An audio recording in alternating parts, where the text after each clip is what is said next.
नमस्कार साथियों। आज कहानी ना साक्ष ना साक्षी थोड़ी उलझन भरी है कि जिसका साक्ष्य नहीं है तो साक्षी भी कोई नहीं है। मैंने सब्जी वाले को रुकने का इशारा किया। सड़क से वो गुजर रहा था और चुन्नी डाली, पैरों में चप्पल थी और तुरंत पहुंच गई ठेले वाले की तरफ। सब्जी वाले का ठेले का जो रोमांच होता है ना, वो बहुत ही खूबसूरत सा होता है। करीब 8-10 महिलाएं उसे घेरे रहती हैं और ताज़ी ताज़ी हरी हरी सब्जियां उसके पास हुआ करती हैं। और सबसे बड़ा फ़ायदा वो ये कि बाजार जाने की झंझट भी नहीं रहती, उससे हम बच जाते। और दूसरा कि सब्जी वाले से जो मोल भाव कराना है उस झंझट से भी मुक्ति मिल जाती है। क्योंकि ऐसा होता है ना अक्सर ही, वो जो संध्या जी हैं, मैं 1 किलो बैंगन लूँगी, 1 किलो का भाव बता, और सेट कर लेती हैं।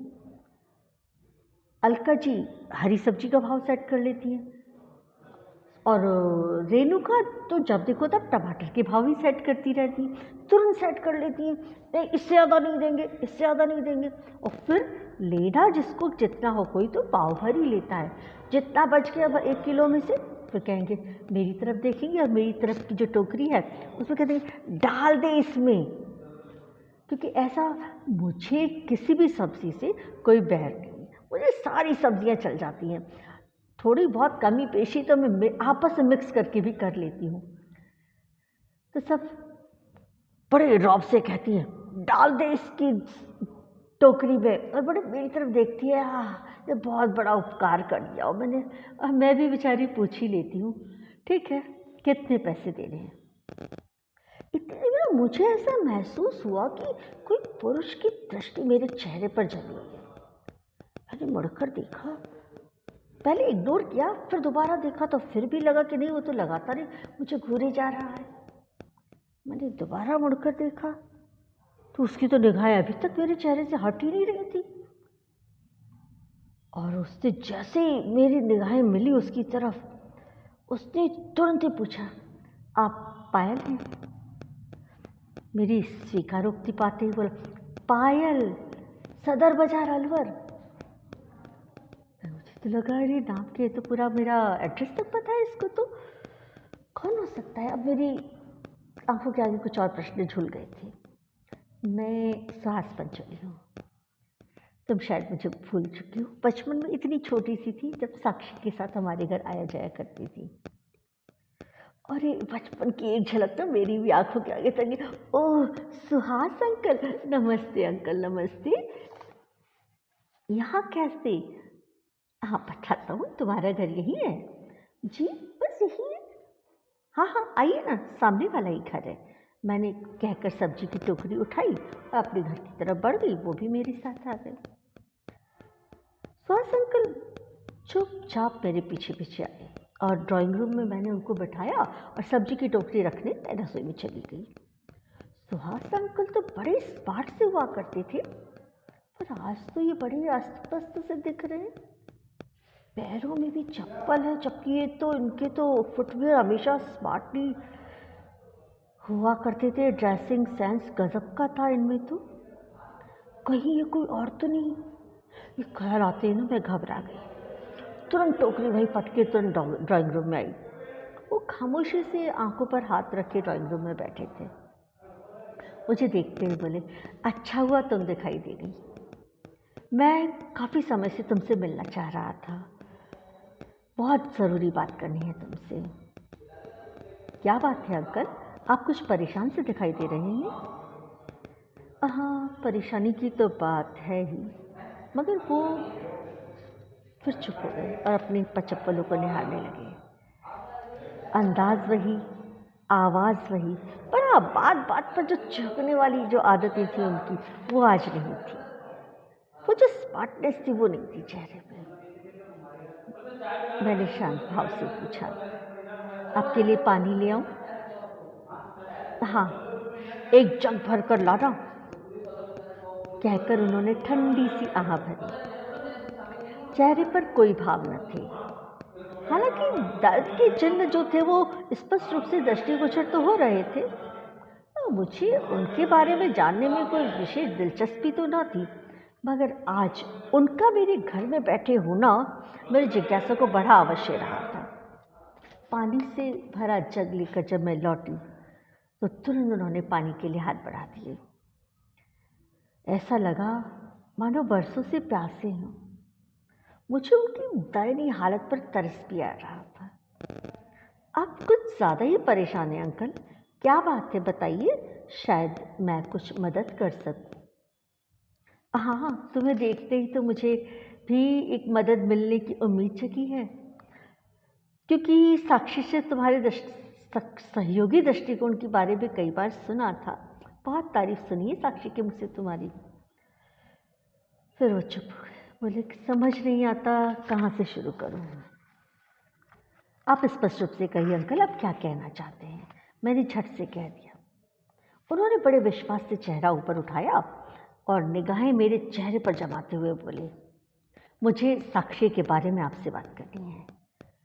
पर मुझे तो उससे मिले हुए कई बरस हो गए, उसके बारे में मैं क्या बात कर पाऊंगी। मैंने अनिश्चय की स्थिति में जवाब दिया। कब मिली थी तुम उससे अंतिम बार? वक्त तो ठीक से याद नहीं, मैंने ऐसे ही टालू से जवाब दिया, क्योंकि मैं साक्षी के बारे में ना कोई बात उनसे करना भी नहीं चाहती थी।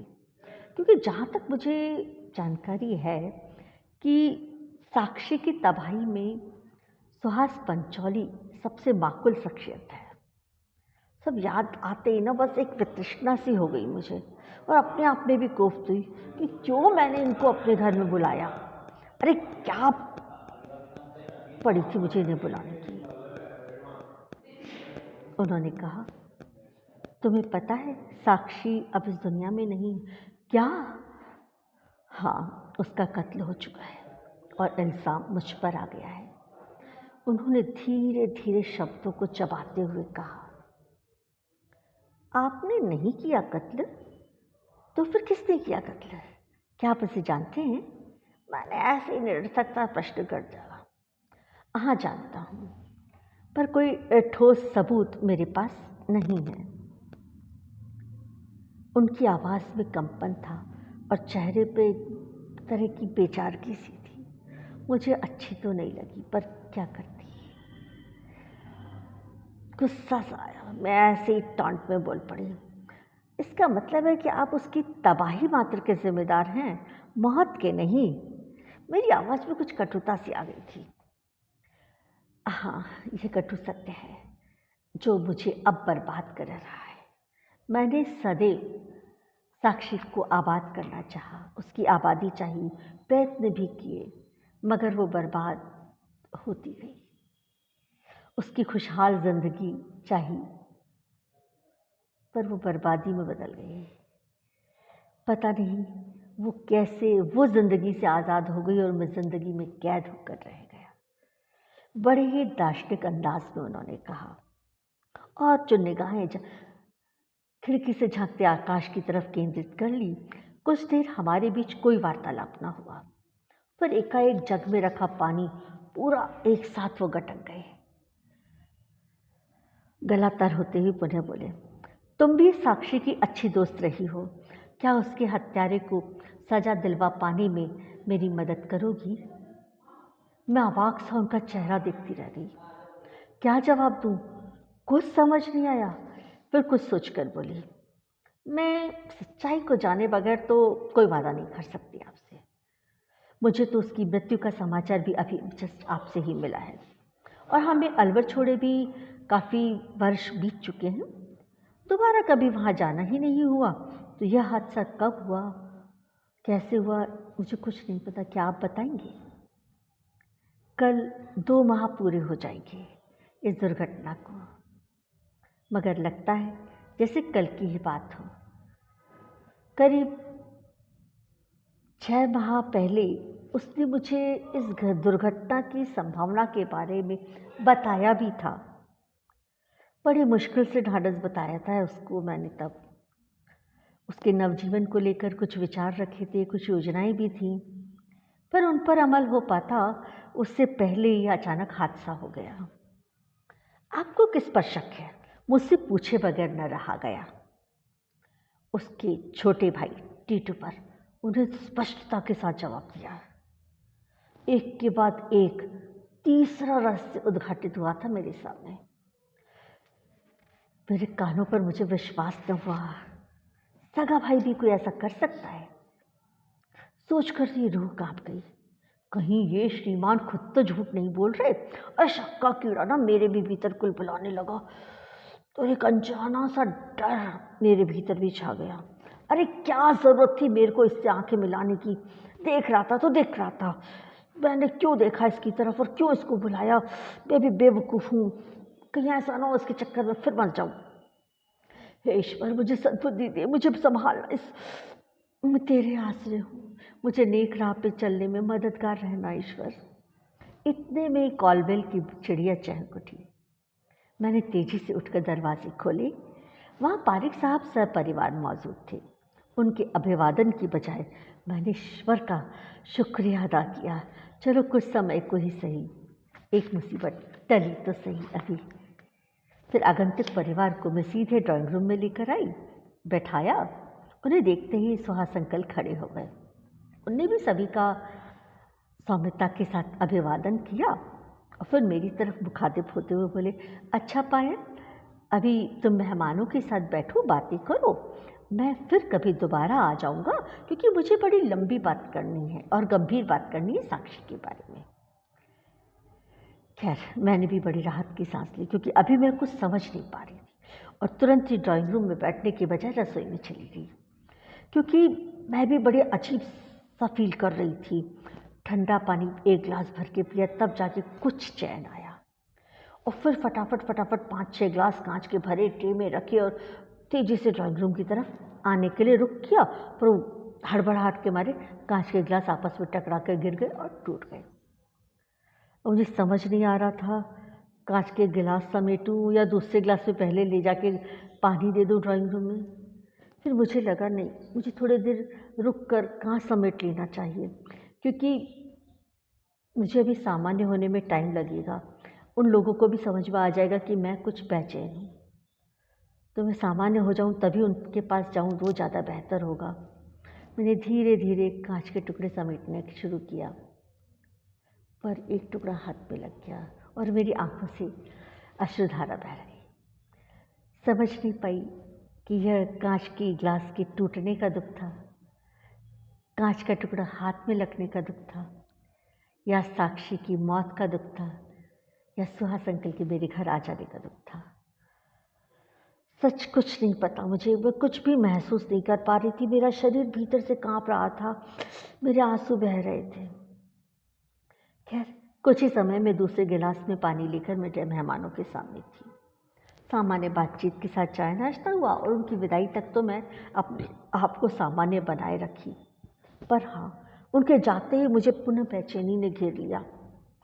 मैं सीधे अपने बेडरूम में आकर पलंग पर लेट गई और सिर भारी हो रहा था, तो हल्का सा ऐसे हाथों से सिर पर दबाव किया। इस दबाव का प्रभाव था या कुछ और, पता नहीं। अतीत की परछाइयों ने आकर और मुझ पर अपना शिकंजा कस लिया। मैं अच्छी तरह समझ गई कि अब बचना मुश्किल है। एक पल में मैं अलवर पहुंच गई और एक एक घटना जो साक्षी से जुड़ी थी, चलचित्र के भांति मेरी आंखों के सामने नाचने लगी। साक्षी बचपन से ही अपने ननिहाल में रहा करती थी, बड़ी लाडली थी वो सभी की। सांवली सलोनी सी साक्षी अपने नाना जी की भी आंखों का तारा थी। उसके मौसी और मामा तो कई बार नाराज हो जाया करते थे कि हमारे पापा तो हमें नहीं प्यार करते, सिर्फ साक्षी को ही करते हैं, हम तो कुछ है ही नहीं उसके, जब जो भी तब साक्षी ही है। तब सुहास अंकल ही उन दोनों को समझाया करते थे कि नहीं, ऐसा नहीं है, आपको आपके पापा ज़्यादा प्यार करते हैं। पर वो क्या है ना कि साक्षी के सांवले रंग के कारण उसको अपने घर में अपने दादा दादी का प्यार नहीं मिला, क्योंकि उनके पितृपक्ष में सब गोरे चिट्टे हैं, तो सब इसको पसंद नहीं करते।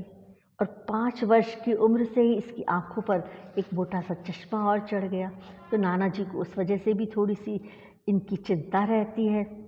तो इसलिए भी वो साक्षी के जीवन में जो प्यार की न्यूनता है उसको अतिरिक्त प्यार देकर पूर्ति करते हैं। इससे तुम्हारे प्रति उनका प्यार कम थोड़ी हो जाता। तुम तो समझदार हो, तुम्हें समझना चाहिए ये सब चीज़ें। सुहास अंकल ना बड़ी शानदार तरीके से उसके मामू को समझाते थे, क्योंकि मामू और सुहास अंकल दोनों दोस्ती थे और बिल्कुल पास वाला ही घर था उनका भी, तो घर में आना जाना भी बराबरी से था, पारिवारिक माहौल था। मैं साक्षी की बहुत अच्छी दोस्त थी, तो सुहास अंकल ही मैं भी पुकारने लगी, क्योंकि वो भी सुहास अंकल ही कहती थी उन्हें। सुहास अंकल को यहाँ साक्षी के घर का हर व्यक्ति बहुत प्यार करता था। वो बहुत विनम्र स्वभाव के थे और बहुत सेवाभावी भी थे। हालांकि हमारी और उनकी उम्र में 16-17 वर्ष का फासला था, तो घर में जो माहौल था वो घरेलू सा ही था। धीरे धीरे वक्त गुजरता रहा, साक्षी के मामा की नौकरी लग गई। मामा की नौकरी लगी तो उसके बाद उनकी शादी हो गई। शादी के बाद तुरंत ही अलगाववाद शुरू हो गया। मामी के आते ही उन्होंने अलग मकान ले लिया, वो अलग रहने लगे। पर हाँ, सुहास अंकल की जो मौजूदगी थी वो बिल्कुल घर में बनी रही। सुहास अंकल ने साक्षी के मामा की सारी जिम्मेदारियां अपने सर उठी। नाना जी का, नानी जी का, सबका कार्य, साक्षी का सभी कार्य वही करा करते थे। हालांकि उनकी भी शादी हो गए थे, बच्चे भी हो गए थे, पर उनका इस परिवार से जो लगाव था वो यों का यों ही बना रहा। और हम भी विद्यालय से महाविद्यालय में आ गए, सरकारी नौकरियों में आ गए, शादी हो गई और फिर अलवर भी छोड़ के दूर आ गए। फिर उस परिवार से मेरी दूरियां बढ़ गई। लौट कर जाने का अवसर मुझे कभी मिला नहीं। एक दिन पता चला कि साक्षी को भी विवाह के लिए जो लड़का देखने आया था उसने साक्षी की छोटी बहन को पसंद कर लिया, और साक्षी के घर वालों ने भी देखा कि लड़का छोटी वाली को पसंद करने लगा तो ठीक है, उसी से शादी कर देते, और उन्होंने उसका छोटी से विवाह तय कर दिया। पर ये बहुत गलत हो गया साक्षी के साथ में, क्योंकि धीरे धीरे साक्षी के सांवलेपन की वजह से वैसे रिश्ते कम आ रहे थे, और अब तो कुछ सामाजिक प्रश्नों ने भी उसको घेर लिया था कि बड़ी की शादी हो गई, छोटी क्यों रह गई, क्या कारण है, क्या चक्कर है। बस सभी ऐसे शंकित नज़रों से पूछते, बड़ी क्यों कुंवारी रह गई। धीरे धीरे समय ढलता गया, साक्षी भी कुछ अनमनी सी रहने लगी। उसकी आंखों पर लगे चश्मे की मोटाई भी बढ़ गई, उसके लिए रिश्ते आने भी बंद हो गए। उसके नाना जी भी इस वजह से बहुत परेशान रहने लगे, क्योंकि बुढ़ापे में पूरी गृहस्थी का भार उन्हीं के कंधों पर आ गया था। उन्हें भी बेटे का साथ नहीं मिला, क्योंकि बेटा बहू को लेकर अलग हो चुका था। सुहास अंकल ही जो थोड़ी बहुत उनकी मदद करते थे। तो साक्षी के आंखों के ऑपरेशन के लिए नाना जी को किसी ने सलाह दी कि दिल्ली में एक डॉक्टर हैं और आप वहाँ ले जाएं उसे, तो उसका ये मोटा वाला जो चश्मा है हट जाएगा और इसकी जगह लेंस लग जाएंगे। उन्होंने कहा चलो ठीक है, पर अब अकेली लड़की को कैसे जाऊं बुढ़ापे में साथ में, कोई और साथ में जाने को तैयार नहीं। उनने सुहास अंकल को पूछा, सुहास अंकल तैयार हो गए, क्योंकि वो तो मदद के लिए हर वक्त ही तैयार रहते थे। फिर धीरे धीरे दिल्ली के चक्कर लगने लगे और साक्षी की आँखों का जो चश्मा है धीरे से उतर गया और वो बड़ी स्मार्ट भी लगने लगी। एक बार मेरी उससे मिलने की इच्छा भी हुई, पर अपनी व्यस्तताओं के कारण मैं वहाँ जाकर उससे मिल ना पाई। गोदावरी आंटी ने बताया था एक दिन कि साक्षी की आंखों का चश्मा तो उतर गया, मगर कुंवारी देह पर गर्भ चढ़ गया। सुनते ही मैं तो सकते में आ गई थी, कानों पर मानो विश्वास ही ना हुआ। दोबारा पूछ बैठी, कब, कैसे? अनेकों प्रश्न मेरे जहन में उठ पड़े, पर गोदावरी आंटी ने जो अपनी लच्छेदार बातों से बताया उसका सार यही था कि साक्षी के गर्भवती होने में सुहास पंचौली के साथ दिल्ली के चक्करों की भी बहुत भूमिका थी, क्योंकि वह उसी के साथ कहीं भी आती जाती थी। हे भगवान, क्या भारतीय परिवारों में भी रिश्तों की गरिमा समूल नष्ट हो गई है? साक्षी तो छुटपन से ही सुभाष पंचोली को कहा करती थी, और फिर 16-17 वर्ष की उम्र का फासला, वो भी उसको अपनी बेटी की तरह ही प्यार करते थे। विश्वास की भी तो कोई कीमत होती है। और इस वक्त तो सुहास पंचोली के खुद के बच्चे भी जवानी की दहलीज में कदम रख चुके हैं। इस तरह का मर्यादा भी व्यवहार, ओह, और साक्षी भी तो कोई नादान बच्ची नहीं है ना, उसको तो लोकलाज का ख्याल रखना चाहिए था। मन में उसके प्रति भी थोड़ी वितृष्णा सी आई। फिर लगा नहीं ठीक है, उससे मिलकर जानकर कुछ जानकारी लूँगी, खोजबीन करूँगी। मैंने मन ही मन प्रण किया। उससे मिलने पर सारी सच्चाई भी सामने आ गई। मैंने महसूस किया कि जटिल जो सामाजिक आडंबर हैं, उनकी जो मान्यताएं हैं, उसकी जो उन वजह से जो उसकी स्थिति थी, एक वृक्ष से एक टूटी हुई डाल की भांति हो गई थी। उसका कोई स्वतंत्र व्यक्तित्व न बचा था। वो जड़ विहीन शाखा कब तक जिंदा रह पाएगी, समझ पाएगी? उसको एक दृढ़ सहारे की तलाश थी। उसे घर परिवार में कहीं किसी से प्यार न मिला था। वो एक टूट कर बिखरती गई थी और ऐसे में हर व्यक्ति की जो प्रश्नवाचक निगाहें उसे जूझने पर मजबूर कर देती थी। उसका सीना छलनी हो चुका था। पर हाँ, ऐसे में सुहास अंकल का जो सहानुभूतिपूर्ण व्यवहार है, उसके अनकहे घावों पर मलहम सा रखता था। वो अक्सर ही उन्हें अपनी परेशानियां कहकर कुछ हल्का हो जाया करती थी। और दिल्ली आते जाते वक्त हर वक्त वही उसके साथ होते थे। हर वक्त सिवाय उनके उसे किसी और का साथ मिला ही नहीं था जीवन में। तो उनसे बढ़कर उसे हितैषी भी कोई नज़र नहीं आता था। यही कारण रहा, पता ही नहीं चला कब अनजाने वो उनकी पाशविकता की भेंट चढ़ गई, समझ ही ना पाई। और जब आँख खुली, काफ़ी देर हो चुकी थी। उसके जीवन का अंधेरा और गहरा चुका था। समय के साथ समझौता उसकी आदतों में शुमार था। उसने भी इस विकट परिस्थिति से समझौता किया और चुपचाप अपने आने वाले जीवन का इंतज़ार करने लगी। उसके माता पिता को उसका यह निर्णय, उसके भाई को ये निर्णय रास न आया। सभी ने उस पर अपना निर्णय थोपना चाहा और गर्भपात की सलाह दी, मगर उसने बगावत कर दी। भावनात्मक संबल तो उसके पास कभी भी किसी का था ही नहीं, तो उसने किसी की परवाह करने का विचार भी नहीं आया। और आर्थिक संबल तो उसकी सरकारी नौकरी थी, उसके पास था। उस वजह से उससे सहारा जरूर मिला। तो उसका ठीक है, आगे का जीवन मैं अकेले बिताऊंगी आने वाले बच्चे के साथ। और वो आगे बढ़ गई। मगर उसका जो भाई था ना, वो बहुत बहुत बहुत चालाक था, चौकड़ी था, चंडाल चौकड़ी था। उसके मन में साक्षी के प्रति प्यार तो कभी भी नहीं था, सद्भावना तो कभी भी नहीं थी, पर हाँ, लालच बहुत था। क्यों? क्योंकि साक्षी ने अपने सरकारी खाते में अपने उत्तराधिकारी के रूप में अपने उसी छोटे भाई का नाम लिखवा रखा था। तो उम्मीद थी कि साक्षी की सारी जायदाद पर मेरा हक होगा। पर यदि साक्षी ने इस नाजायज बच्चे को जन्म दिया तो कहीं वो सारी जायदाद मेरे हाथों से ना निकल जाए। वो घबरा गया और लालच ने उसको इस तरह से घेर लिया कि बस ऐन कैन टणकारेण उसको समाप्त करने के मंसूबे बनाने लगा। इसकी खबर साक्षी को भी लगी, क्योंकि वो महसूस करने लगी थी जब देखो तब वो यही करता था कि उसको कैसे भी करके वो इस दुनिया से कुछ करने पर विवश कर दे, ताकि उसकी जायदाद पर सारे पर इसका हक हो जाए। सुहास पंचोली को भी साक्षी ने एक बार बताया था कि ऐसी शंका हो रही है मुझे। पर सुहास पंचोली के पास भी उसकी अपनी पत्नी थी, बच्चे थे, पूरा परिवार था। तो वो भी इसके लिए कोई सुरक्षा व्यवस्था मुहैया नहीं करा पाया। कोशिश तो उसने भी की, पर कुछ हो नहीं पाया और समय पंख लगाए आगे उड़ गया और अचानक ये हादसा हो गया। साक्षी इन सांसारिक जटिलताओं से जूझते जूझते यों ही अर्थविहीन रूप में समाज से विदा हो गई और किसी ने उफ तक नहीं की।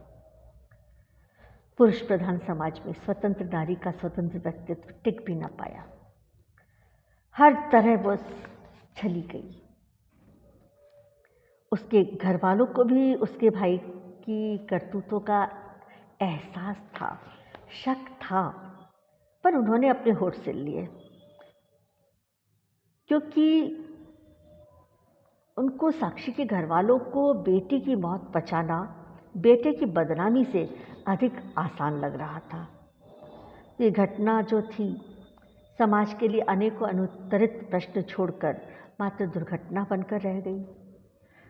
सुहास पंचोली पर शक हुआ, पर साक्ष्य के अभाव में वो छूट ही जाएंगे और साक्ष्य के ना मिलने पर भाई पकड़ा नहीं जाएगा। इसको सबको यही उम्मीद थी।